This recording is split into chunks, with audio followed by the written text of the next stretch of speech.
আজকে আমাদের পুরীতে 5 দিন আর এখন বাজে সকাল 9টা। রোজকার মতন এখন আমরা বের করছি সি বিচে। আর যাওয়ার আগে চা ব্রেকফাস্ট করে তারপর যাবো। তো তোমরা সবাই কেমন আছো? খুব খারাপ লাগছে, আমি কারোর পরিবারে যেতে পারছি না সত্যি। মানে এবছর পুরীতে এসে নেটওয়ার্ক যে এত খারাপ পাবো আমি ভাবতে পারিনি। মানে আমার নিজেরই ভালো লাগছে না, কি করবো বলো। আর 2 দিন মতন আছে, তারপরে বাড়ি ফিরে সবার পরিবারে যাব। তো চলো এখন যাই। আমি জাস্ট রুম থেকে বেরিয়ে তোমাদের সাথে ভিডিওটা শুরু করলাম, আজকের 5 দিনের ব্লগটা।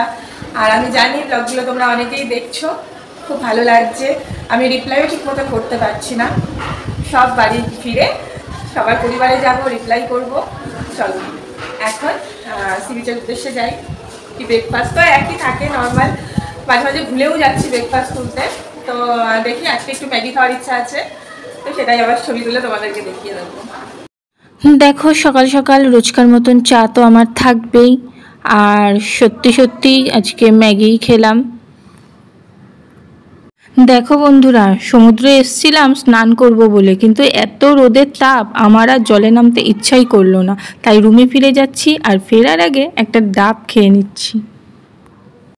দেখো তোমাদের দাদাভাই ডাবের শ্বাসটা আমাকে ছাড়িয়ে দিচ্ছে। তা তোমরা কারা কারা এরকম ডাবের শ্বাস খেতে ভালোবাসো জানিও কিন্তু।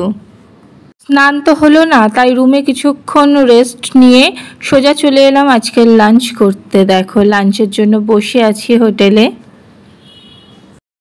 আজকের লাঞ্চ ছিল আমার জন্য একটা কাতলা মাছের থালি নিয়েছি, আর ছেলের জন্য একটা চিকেন থালি নিয়েছি। আর তোমাদের দাদাভাই তো ভেজই খায়, তাই দাদাভাইয়ের জন্য ভেজই রয়েছে। শুভ বিকেল বন্ধুরা, দেখো এখন আমরা সমুদ্র থেকে স্নান করে ফিরলাম। আর এতদিনে আজকেই প্রথম আমি মানে সমুদ্রে পুরোপুরি স্নান করলাম। এতদিন জাস্ট জলে দাঁড়িয়েছিলাম, আর ভালো লাগে না সত্যি কথা বলতে। এখন যে স্কিনটা এমন ট্যান পড়ে যায়, আর ভালো লাগে না। তো আজকে এই বিকালবেলার দিকে রোদটা কম থাকে, তাই এবার থেকে ভেবেছি বিকাল নামলে বিকালবেলায় নামবো। ওই সকালের দিকে এত রোদের তাপ, মানে দাঁড়ানো যায় না। সেখানে জলে নেমে স্নান করা, বাপরে বাপ। তো চলো আবার ফ্রেশ ট্রেশ হয়ে সন্ধ্যেবেলা একদম সি বিচে গিয়ে তোমাদের সাথে দেখা হচ্ছে। সন্ধ্যেবেলার আপডেট নিয়ে চলে এলাম বন্ধুরা। দেখো বেরিয়ে গেছি সন্ধ্যেবেলা আবার।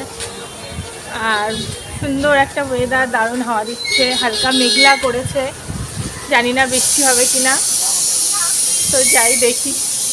এবারে প্রথমেই আগে চা খাবো, তারপরে বাকি খাওয়া দাওয়া আবার হবে।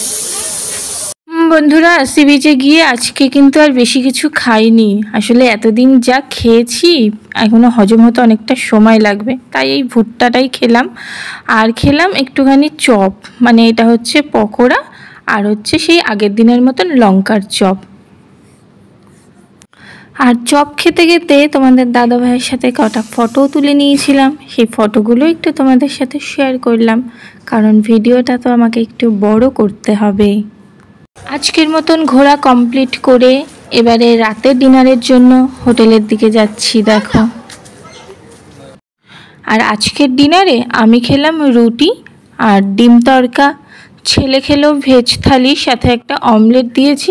আর তোমাদের দাদাভাই তো সে ভেজ থালিই পছন্দ করে বেশি। তো বন্ধুরা খাওয়া দাওয়া করে রুমে ফিরে এলাম। এবারে ভিডিওটা শেষ করতে হবে, তাই তোমাদেরকে গুড নাইট জানাতে এলাম। সবাই ভালো থেকো, সুস্থ থেকো। আর আগামীকালে আরও একটা ব্লগ ভিডিও তোমাদের সাথে শেয়ার করব। দেখি কী থাকে আগামীকালের ব্লগ ভিডিওতে। তো চলো টাটা, গুড নাইট, ভালো থেকো, সুস্থ থেকো। আর এইভাবে আমাকে ভালোবাসা দিয়ে পাশে থেকো।